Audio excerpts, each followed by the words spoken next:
Revolutionary who is getting ready to enter the 1 hour to restore the vision of 1.6 million. The farmers commend the president over providing lands of Kantale.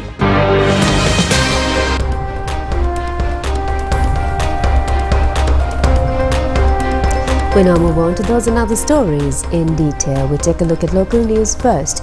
Ministry of Defence has directed all relevant agencies to take appropriate measures to fulfill nutritious food and clean water requirement for the victims affected from disaster situations. Also, the ministry issued statement has indicated that if there is a requirement to provide dry rations, then the issuance of dry rations should be carried out in a systematic manner as per the relevant circulars. And also the statement has further informed the authorities to prepare a supervisory methodology to ensure the validation of relevant purchasing and beneficiary name list. Meanwhile, Secretary to the Ministry of Justice, Public Administration, Home Affairs, Provincial Councils, Local Government and Labour, SS Alok Bandara said that relevant provisions to provide relief for victims affected from floods in Colombo, Gampaha and Kalutara districts have already been issued from the Treasury. The government has informed the authorities to divert more attention on aspects such as hygiene and sanitation related to the victims affected from disaster situation. Accordingly, reports have indicated that the district secretariats have been instructed to provide relief immediately and in a systematic manner. Meanwhile, statistics point out that 76,223 persons belonging to 18,796 families in 11 districts have been displaced thus far, out of which 3,560 persons belonging to 986 families have been directed to safety centres. A total of 234 houses have been reported with partial damages. Triforces and the police have been deployed to provide relief for the victims. Meanwhile, National Building Research Organisation has issued landslide warnings for 9 districts, which also include 38 divisionals in the relevant districts. Wind speed can be increased up to 70 km per hour at times in the sea areas off the coast, extending from Puttalam to Hambantota via Colombo and Galle. Naval and fishing communities have been advised by the Met Department to enter into the sea areas. Fishermen in Galle district refrained from venturing into the sea due to the showery and high windy condition. All vessels were anchored at the Ambalangoda Fisheries Harbour today due to the rough seas. Showers or thunder showers to occur at times in western, Sabaragamu, southern, northwestern and central provinces. The highest rainfall in the last 24 hours has also occurred in Ratnapura with a 164 mm rainfall. Irrigation Department has informed that a severe flood situation may occur in the low-lying areas in Attanagalu and Urval Oya valleys. A minor flood has occurred in Gampaha and Vattala towns.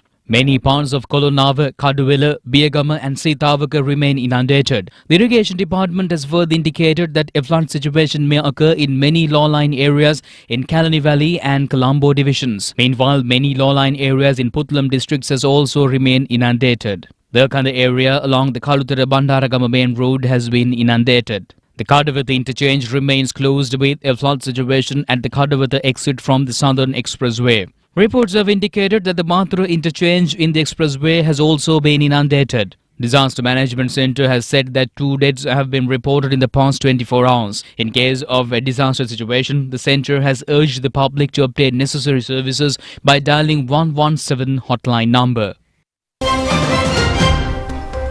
And meanwhile, the Ministry of Public Security has instructed acting IGP Priyanthavir Surya to expedite the investigations related to the 7 cases including the Central Bank bond scam and Easter Sunday bombings. Police spokesman DIG Nihal Thalduwa made these remarks in this regard at a media briefing held today. Police spokesman DIG Nihal Thalduwa said that the Ministry of Public Security has instructed acting IGP Priyanthavir Surya to expedite the investigations related to the 7 high-profile cases. He said that these cases include the alleged Central Bank bond scam, the Easter Sunday terror attacks, the alleged kidnapping and murder of journalist DP Sivaram, the disappearance of Lalit Kumar and Kugan Muruganathan, the disappearance of Vice Chancellor Sivasubramaniam Ravindranath in 2006, the alleged suicide of Dinesh Shofter and a shooting incident outside a hotel in Valigama. 129 Chinese nationals were suspected to have remained in the island with the intention of engaging in cybercrimes have been arrested in Kandy. The raid was jointly carried out by the Special Investigations Unit of the Affairs of the Senior DIG Central Province and the Kandy Police Station. The Inspector General of Police has handed over further investigations to the Department of Criminalative Investigation. The suspects were arrested while staying in a five-star hotel in Kundasale, Kandy. The group of Chinese nationals was also reported to have reserved 47 rooms in the 72-room hotel for a period of 6 months. The police have taken into custody 120 laptops, 14 desktops, 300 mobile phones and 50 internet routers found in the possession of the Chinese nationals. Sri Lankans who engaged in coordinating activities with the Chinese nationals have also been apprehended. They are scheduled to be produced before the Kandy magistrate tomorrow. Media spokesman DIG Nihal Talduwa said that they were constantly educating the masses of such dangers through the media. He added that the foreigners come to the island and residing in hotels and villas and engage in such nefarious activities. These unscrupulous elements use fraudulent methods to rob accounts of foreigners and also local citizens. President Anura Kumara Dissanayake has instructed officials to provide immediate relief to those affected by the recent adverse weather conditions across the country. The Ministry of Finance has allocated 15 million rupees for relief services. The President has urged state officials to ensure proper coordination in delivering the relief to those in need. He also instructed the Secretary to the Ministry of Defence to ensure special attention is given to the safety of people in districts impacted by the floods and landslides and to provide necessary support for effective relief operations. The President emphasised that the government will take actions to provide necessary assistance to all affected citizens and that local government officials in the affected areas will be engaged to ensure the people receive the required aid. Until such time, the residents requested the public to act cautiously. Gampaha district candidate of Samagi Janabalawege Ajit Manaperuma has decided to withdraw from contesting at the parliamentary election. Accordingly, he has urged the Gampaha district voters not to cast their vote for him at the elections. He made these remarks by convening a special media briefing. Gampaha district candidate of Samagi Janabalawege Ajit Manaperuma urged people not to vote for him at the elections as he is not willing to continue with work for Samagi Janabalawege. He said that he is deeply disappointed with the party leadership. He added that he was disappointed when party leader Sajith Premadasa appointed an individual who had previously worked for former President Ranil Wickremesinghe in the presidential election as an organizer of an electorate.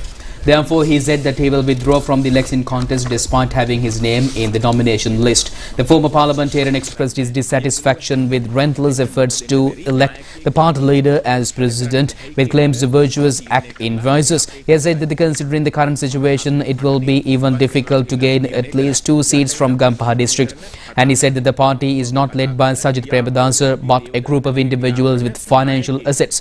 He inquired about finances received for the smart classroom and bus distribution project.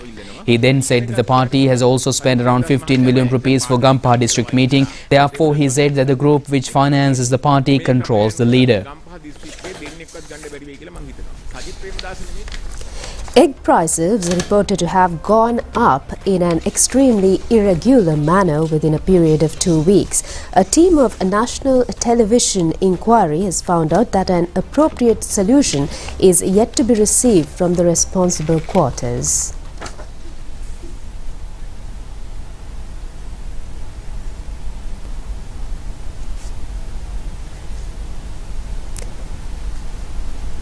You may recall that in the recent past, the price of an egg had exceeded the 60 rupee limit in certain instances.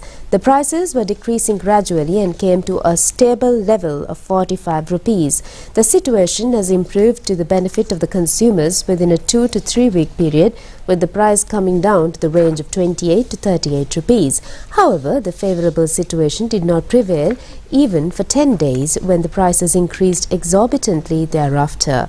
Presently, the market price of an egg is between 40 to 50 rupees. The Rupavahini team has inquired as to why the price increased by around 20 rupees in comparison to the previous 2 weeks.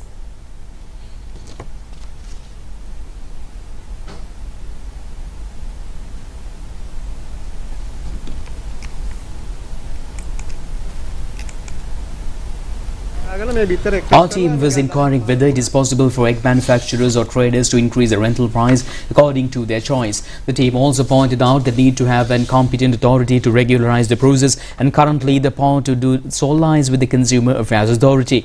Upon our inquiry, the authority said that they have not yet focused attention on the issue and taken a decision. It has been pointed out that the failure of the authorities to look into the issue at a time when there is a substantial talk in the society over the issue is a matter of grave concern.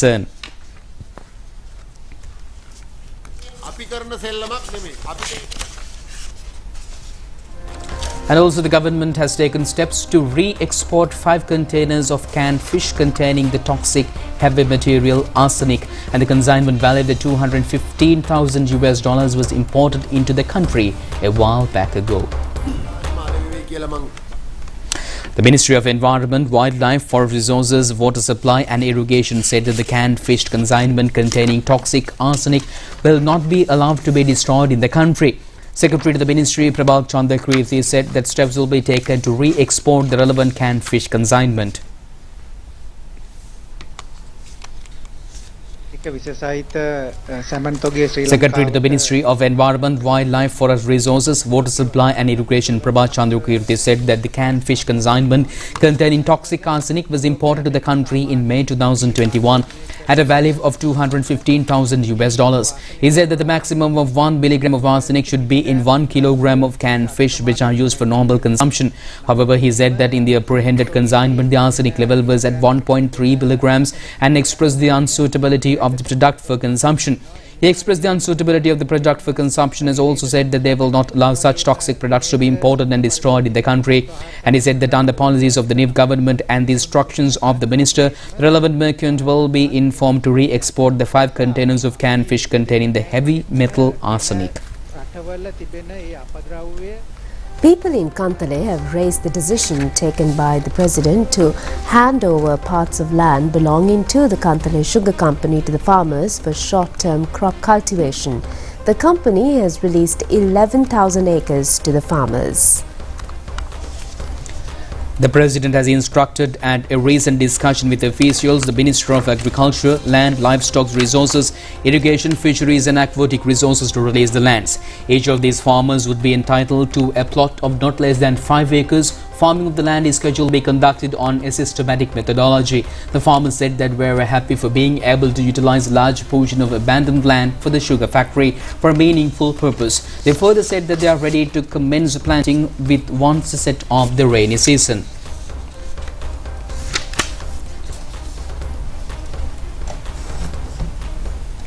And moving with Rupavahini news to the Lebanon update, the US President Joe Biden has urged the Israeli to stop firing at UN peacekeepers during its conflict with Hezbollah in Lebanon, following the 2 incidents. And meanwhile, the Sri Lankan government condemns the attack at UN peacekeepers, where 2 Sri Lankan soldiers were injured.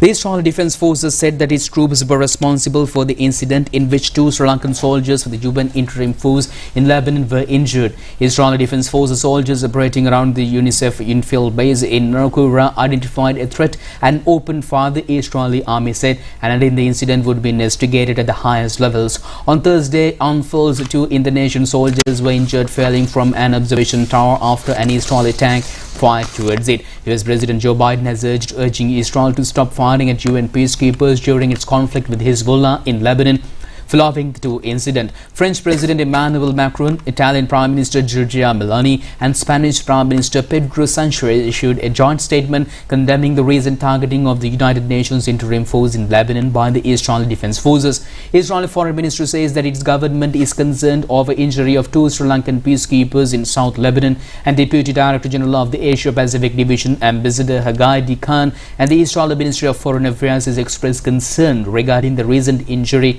of the 2 Sri Lankan peacekeepers serving with the United Nations interim force in Lebanon, in southern Lebanon. Ambassador Khan emphasized that the Israeli government is conducting a thorough investigation into the incidents and will provide further information as it becomes available. Sri Lanka strongly condemns the attack at an interim force and the Lebanon headquarters in Koubra, South Lebanon, injuring 2 Sri Lankan UN peacekeepers. Issuing a statement by the Ministry of Foreign Affairs, expressed that Sri Lanka upholds the obligations to ensure the safety and security of UN personnel and inviolability of UN premises at all times. The statement further stated that Sri Lanka Embassy in Beirut is in contact with the UN interim force in Lebanon regarding the medical attention and speedy recovery of the Sri Lankan peacekeepers. Filming of the Telugu movie Mirai is being successfully carried out in the vicinity of the Nine Arches Bridge in Alla, and this is a joint Indo-Sri Lanka cinema project. Mirai is reported to be the biggest cinematic creation undertaken in Sri Lanka since the filming of an international movie in Kitulgala in the 1980s decade. Many popular Indian film actors and actresses are contributing their skills in this endeavour. Manju Manoj plays a lead role. The supporting actors includes upcoming state of Steran Sajan. The film is being produced by the People's Media Factory Institute under the production of T.G. Vishwa Prasad. Director of the movie Karthik Gattamane. The film is based on the historic Ashok Chakravarti story of India, and the screening is scheduled to commence on the 18th of April 2025 throughout the world in 10 languages. General Manager of the Sri Lanka Department of Railways D.S. Polvatige has monitored the filming today. And also, every creature, whether human or an animal, desires to spend its twilight years in peace and freedom. This story is about such tusker who desires to spend its twilight years in peace and freedom.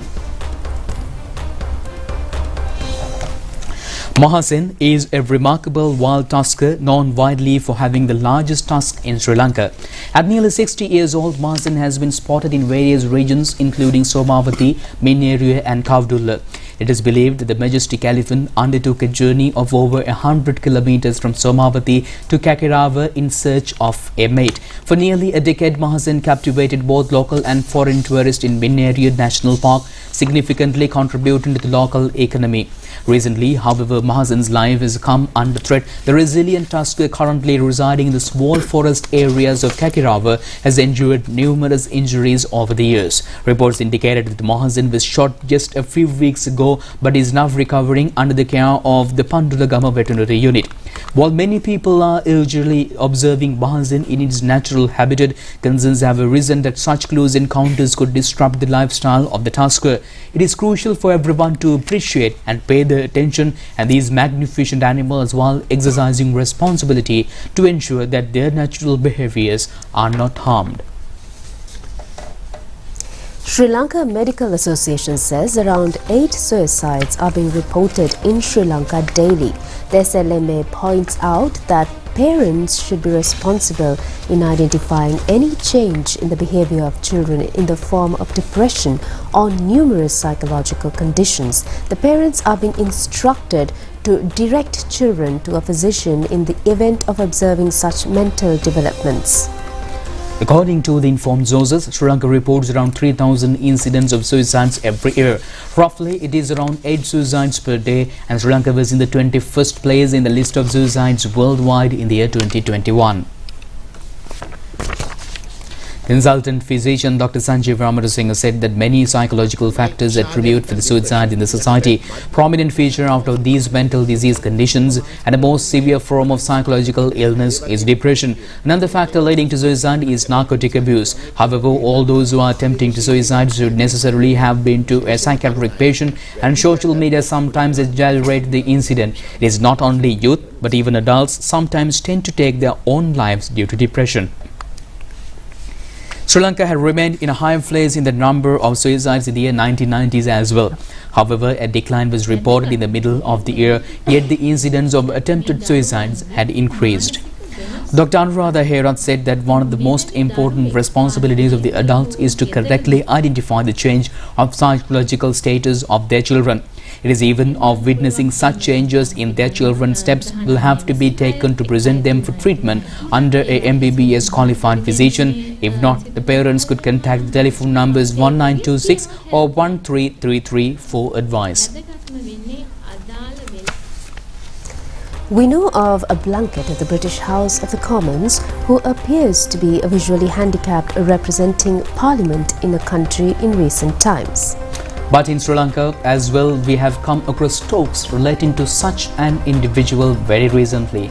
The speaker of our story is Sugat Wasantha De Silva, who is waiting to enter Parliament through the national list after upcoming general election. Sugat was born in the village of Godagedara in Balapitiya in Mahamodara Gaul. His father was a labourer at the electricity board. Due to the father's professional status, young Sugat was compelled to reside from place to place. This practice had paved the way for him to change schools frequently. Sugat was initially educated in grade 1, 2 and grade 3 classes in Kandegoda Junior School. Later on entered year 5 class at the Sri Abetissa Junior School in Matugedara. Sugat Wasantha De Silva said that it was in the grade 5 class that he started playing cricket. He said that he recalled the fateful moment when the ball hit his right eye and he was supported 4 years to get proper treatment. He added that the instance a proposal came to handing over to the School of the Blind in Ratmalana. Sugat said that he had been a student up to the O-level at the blind school and further said that as a result of Ratmalana school not having A-level classes, he was transferred to the Dharmashoka College in Ambalanguda to pursue O-level studies. Sugat Wasantha De Silva qualified in the advanced level examination from the Dharmashoka College in Ambalanguda and entered the Colombo University in 1990. He had studied the subjects of Sinhala language, political science and history. He studied history for the degree. The visually handicapped also said that this thesis for the degree was familiarization process of the Sinhala and Tamil communities. He also said that he fulfilled the degree course and earned a first class pass.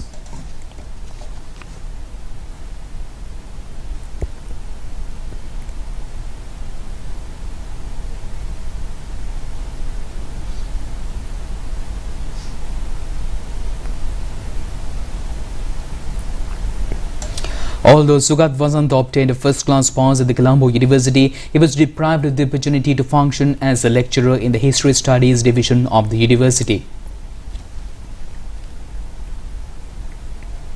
Sugat Wasantha's political career had commenced while pursuing studies at the Dharmashoka College. He was actively engaged in politics at the Colombo University.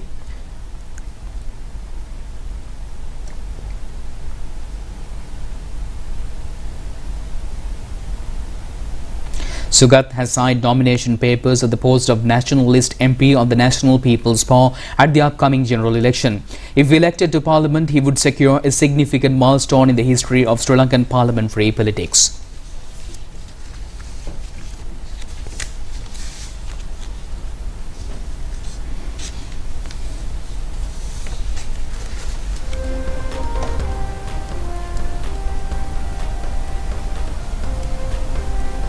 We now move on to some local news in brief.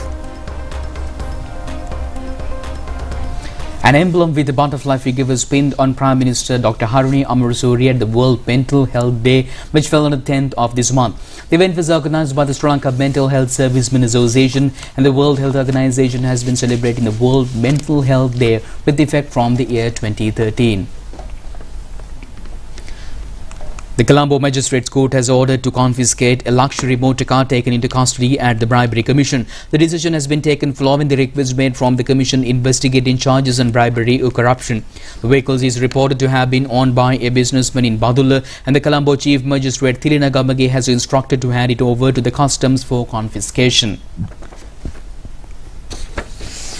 A suspect has been apprehended with a stock of 370 milligrams of the narcotic named ice in Kitulava in Kalutura South by the Kalutura Crime Investigation Division. A mobile phone and 1,850 prepaid cards were also found at the possession of the suspect, a 40-year-old resident of Kalutura South.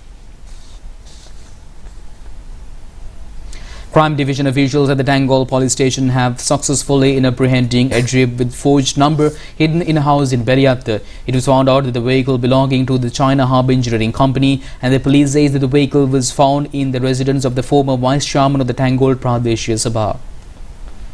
Public health inspectors were engaged in a sudden inspection of all shops in the Talapakale city. The raid was conducted with the objective of providing quality food items to the general public at the upcoming Deepavali festive season.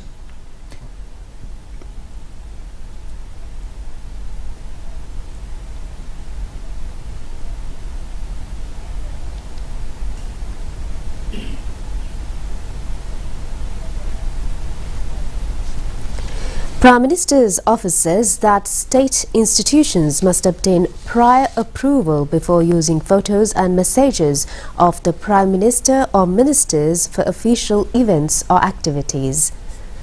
Accordingly, government institutions must obtain written permission from the Prime Minister's office or the relevant ministry before using the Prime Minister's or ministers' photos and messages for all printed or digital publications, commemorative plaques or monuments.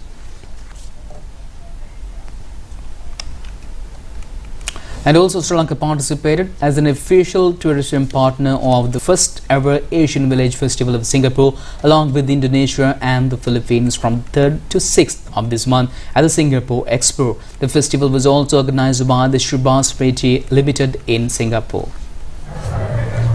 The objective of holding the event included promoting Asian culture, food and business under one roof and creating business opportunities and prospects in the entire Asian region.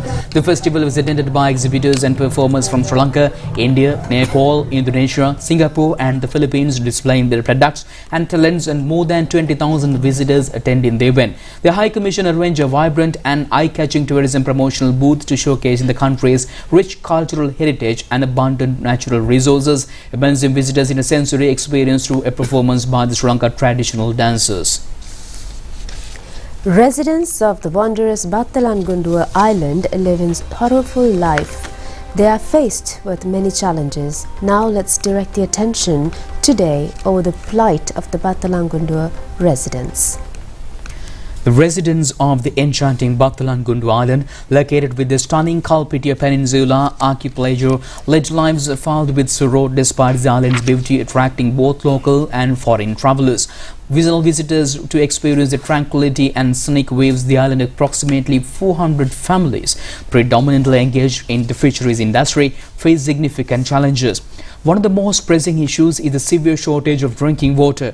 Many residents, including a large number of migrant fishermen, struggle to meet their basic water needs. They permanently rely on digging into the ground to find water, often resorting to boiling and filtering for the drinking and daily use. That's it on local stories. Stay tuned with international news after this break. Kamuda machan, prima kotumi, fantamai.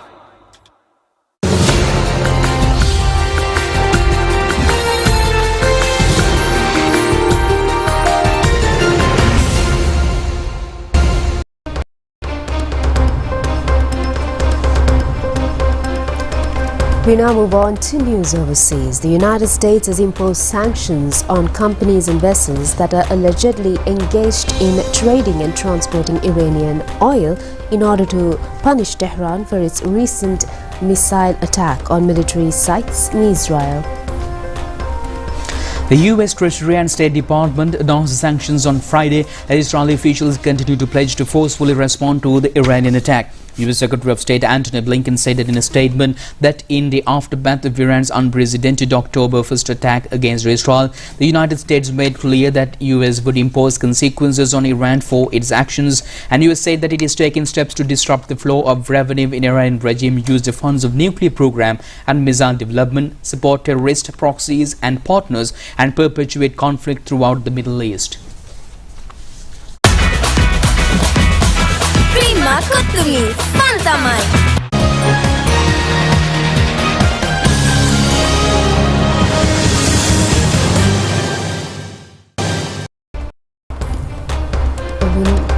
And we now move on to sports news. The New Zealand team has secured an 8-wicket victory against the Sri Lanka team in a Women's World Cup T20 cricket tournament today. And this was the 4th consecutive defeat experienced by the Sri Lankan team in the tournament played at the Sharjah Cricket Stadium.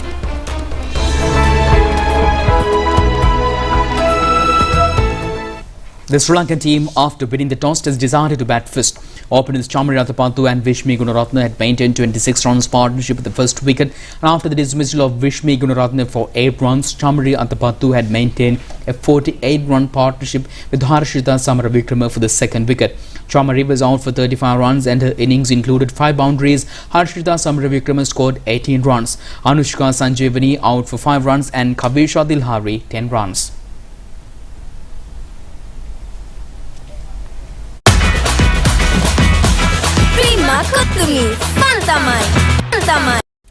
And with that sports update, we are wrapping up tonight's news. Do us tomorrow at the very same time. I'm Charita, signing off with Sharifah. Stay safe and good night. Good night.